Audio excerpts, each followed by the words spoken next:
আজকে বসন্ত উৎসব, ঠিক সময় করে পিনবেলা উঠে গেছে। তারপর ভোরে সানস্ক্রিন লাগিয়ে নিলাম, যেহেতু অনেকক্ষণ রোদ্রে থাকবো আর অনেক মজা করবো, রং খেলবো।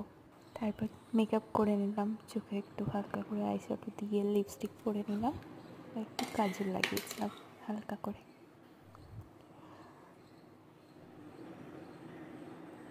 তারপর একটা ব্রাশ নিয়ে সেটাকে একটু টানা টানা করে নিলাম। তারপর শাড়িটা পরতে শুরু করলাম, যদিও আটকে গেছিলাম, মা এসে কুচিটা ধরে দিল। আমি পরতে পারি শাড়ি, কিন্তু এই শাড়িগুলোতে একটু অসুবিধাই হয়।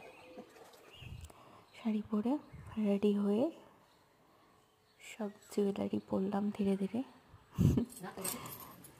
দেখো ফাইনাল লুকটা। ওদিকে মাও রেডি হয়ে গেছে। তারপর ওখানে গিয়ে কয়েকটা ভিডিও করে নিয়েছিলাম, ছবিও তুলে নিলাম। ছবি তোলা আর ভিডিও করা তো মাস্ট করতেই হবে। তোমরা কেমন এনজয় করলে কমেন্টে অবশ্যই জানিও, আর ভালো লাগলে লাইক করে দিও প্লিজ।